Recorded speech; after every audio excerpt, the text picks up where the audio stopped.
ಆತ್ಮೀಯ ಬಂಧುಗಳೇ, ಎಲ್ಲರಿಗೂ ಡಾಕ್ಟರ್ ರಾಜ್ಕುಮಾರ್ ಅವರ ಹುಟ್ಟುಹಬ್ಬದ ಶುಭಾಶಯಗಳನ್ನು ಕೋರ್ತಾ, ಕಳೆದ 2009ರಲ್ಲಿ ಪ್ರತಿಭೆ ಆದ ದಿನದಿಂದ ಇವತ್ತಿನವರೆಗೂ ಮಂಡ್ಯದ ಏನು JC ವೃತ್ತದಲ್ಲಿ ನಿರಂತರವಾಗಿ ಡಾಕ್ಟರ್ ರಾಜ್ಕುಮಾರ್ ಅವರ ಹುಟ್ಟುಹಬ್ಬವನ್ನು ಸ್ವತಃ ಆಚರಣೆ ಮಾಡ್ಕೊಂಡು ಬರ್ತಾ ಇರತಕ್ಕಂಥ ಅಶೋಕ್ ಅವರಿಗೆ ಈ ಸಂದರ್ಭದಲ್ಲಿ ನಿಮ್ಮೆಲ್ಲರ ಪರವಾಗಿ ಅಭಿನಂದನೆಗಳನ್ನ ಸಲ್ಲಿಸ್ತಾ ಇದ್ದೇನೆ. ಇವತ್ತು ಕರ್ನಾಟಕ ಮಾತ್ರ ಅಲ್ಲದೆ ಭಾರತ ಚಿತ್ರರಂಗದ ಸೂಪರ್ ಸ್ಟಾರ್ ಅಂತ ಯಾರಾದರೂ ಇದ್ದರೆ ಅದು ಡಾಕ್ಟರ್ ರಾಜ್ಕುಮಾರ್.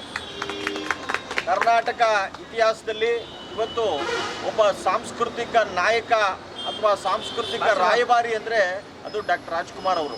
ಡಾಕ್ಟರ್ ರಾಜ್ಕುಮಾರ್ ಅವರು ಕಳೆದ ಅವರ ಜೀವಿತ ಅವಧಿನಲ್ಲಿ 1954ರಲ್ಲಿ ಅವರು ಕನ್ನಡ ಚಿತ್ರರಂಗವನ್ನು ಪ್ರವೇಶ ಮಾಡಿ ಕೇವಲ 14 ವರ್ಷಗಳಲ್ಲಿ 100 ಚಿತ್ರಗಳನ್ನು ಅವರು ನಾಯಕನಾಗಿ ನಟಿಸಿ ಕನ್ನಡ ಚಿತ್ರರಂಗದ ಒಂದು ದಾಖಲೆಯನ್ನು ಸೃಷ್ಟಿ ಮಾಡಿದಂಥವ್ರವರು.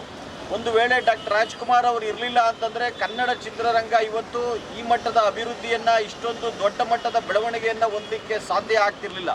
ಡಾಕ್ಟರ್ ರಾಜ್ಕುಮಾರ್ ಅವರಿಗೆ ರಾಜಕೀಯವಾಗಿ ಅವಕಾಶಗಳು ಬಂದರೂ ಕೂಡ ಅದನ್ನು ನಯವಾಗಿ ತಿರಸ್ಕರಿಸಿ ಚಿತ್ರರಂಗದಲ್ಲೇ ಉಳಿದ್ರು. ಅದೇ ರೀತಿ ಬೇರೆ ಬೇರೆ ಭಾಷೆಗಳಿಂದ ಅವ್ರಿಗೆ ಅಭಿನಯಕ್ಕೆ ಅವಕಾಶಗಳು ಬಂದರೂ ಕೂಡ ಅದನ್ನು ತಿರಸ್ಕರಿಸಿ ಅವರು ಕನ್ನಡ ಚಿತ್ರರಂಗದಲ್ಲೇ ಉಳಿದಂಥ ಏಕೈಕ ಕನ್ನಡದ ರಾಜ್ಕುಮಾರ ಯಾರು ಅಂತಂದರೆ ಅದು ಡಾಕ್ಟರ್ ರಾಜ್ಕುಮಾರ್ ಅವರು. ಇವತ್ತು ಅನೇಕರನ್ನ ನಾವು ಗಮನಿಸ್ತಾ ಇದ್ದೀವಿ.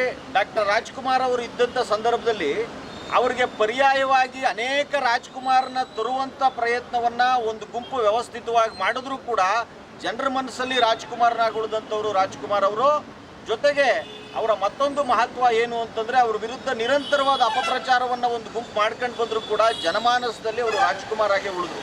ಸೊ ಇಂತಹ ಒಂದು ಸರಳತೆ, ಒಂದು ಸಾಮರಸ್ಯ ಮತ್ತು ಎಲ್ಲರನ್ನೂ ಪ್ರೀತಿಯಿಂದ ವಿನಯವಂತಿಕೆಯಿಂದ ನೋಡ್ತಕ್ಕಂಥವ್ರು ಡಾಕ್ಟರ್ ರಾಜ್ಕುಮಾರ್ ಅವರು. ಭಾಳ ಪ್ರಮುಖವಾದ ವಿಚಾರ ಏನು ಅಂತಂದರೆ ರಾಜ್ಕುಮಾರ್ ಅವರ ಸಾರ್ವಜನಿಕ ನಡೆ ಅಂದರೆ ಅವರ ಜೀವನ ಶೈಲಿ ಮತ್ತು ಚಿತ್ರರಂಗ ಎರಡರಲ್ಲೂ ರಾಜ್ಕುಮಾರ್ ಅವರು ಸಮಾಜಕ್ಕೆ ಸಂದೇಶವನ್ನು ಕೊಟ್ಟಂಥವ್ರು, ಬೇರೆಯವರಿಗೆ ಆದರ್ಶವಾಗಿ ಬದುಕಿದಂಥವ್ರು.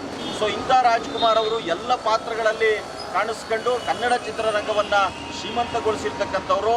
ಅವರಿಗೆ ಕುವೆಂಪು ಅವರು ಮತ್ತು ಅವ್ರಿಗೆ ಬಂಗಾರಪ್ಪನವರ ಮುಖ್ಯಮಂತ್ರಿ ಆಗಿದ್ದಂಥ ಸಂದರ್ಭದಲ್ಲಿ ಅವರಿಗೆ ಕರ್ನಾಟಕ ರತ್ನ ಕೊಡಬೇಕು ಅಂತಂತ ವಿಚಾರ ಬಂದಾಗ ಮೊದಲು ಕುವೆಂಪು ಅವರಿಗೆ ಕರ್ನಾಟಕ ರತ್ನ ಕೊಡಿ, ಆಮೇಲೆ ನಾನು ತಗೋತೀನಿ ಅಂತ ಹೇಳಿದಂಥ ದೊಡ್ಡ ಮನುಷ್ಯ ಡಾಕ್ಟರ್ ರಾಜ್ಕುಮಾರ್ ಅವರು. ಸೊ ಅಂಥ ರಾಜ್ಕುಮಾರ್ ಅವರು ನಮ್ಮೆಲ್ಲ ಇಂದಿನ ಚಿತ್ರರಂಗಕ್ಕೆ ಆದರ್ಶವಾಗಿದ್ದಾರೆ. ಇವತ್ತು ಕನ್ನಡ ಚಿತ್ರರಂಗ ಪ್ರೇಕ್ಷಕರ ಕೊರತೆಯಿಂದ ಅಥವಾ ಆ ಚಿತ್ರರಂಗದ ಬಗ್ಗೆ ನಿರ್ಲಕ್ಷ್ಯ ಇರೋದರಿಂದ ಅತ್ಯಂತ ಒಂದು ರೀತಿಯ ಶೋಚನೀಯ ಸ್ಥಿತಿಯನ್ನು ತಲುಪಿದೆ. ರಾಜ್ಕುಮಾರ್ ಅವರ ಆದರ್ಶ, ಅವರ ಚಿಂತನೆ ಮತ್ತು ಅವರ ಅಭಿನಯದ ಮೂಲಕ ಕನ್ನಡ ಚಿತ್ರರಂಗವನ್ನು ಮತ್ತೆ ಕಟ್ಟುವಂಥ ಕೆಲಸ ಆಗಲಿ ಎನ್ನುವಂಥ ಆಶಯವನ್ನು ವ್ಯಕ್ತಪಡಿಸ್ತಾ, ನಾವು ಕಳೆದ 10 ವರ್ಷದಿಂದ ಈ ಕೇಂದ್ರ ಸರ್ಕಾರಕ್ಕೆ ಡಾಕ್ಟರ್ ರಾಜ್ಕುಮಾರ್ ಅವರಿಗೆ ಭಾರತ ರತ್ನ ಕೊಡಿ ಎನ್ನುವಂಥ ಒತ್ತಾಯವನ್ನು ಮಾಡ್ತಾ ಇದ್ದೇವೆ. ಆದರೆ ಕೇಂದ್ರ ಸರ್ಕಾರ ಇದುವರೆಗೂ ಅಂಥ ಆಲೋಚನೆಯನ್ನು ಮಾಡಿಲ್ಲ. ಇದು ಕೇಳಿ ಬೇಜಾರಾಗುವಂಥ ಸ್ಥಿತಿಗೆ ಕೇಂದ್ರ ಸರ್ಕಾರ ತಲುಪಿದೆ.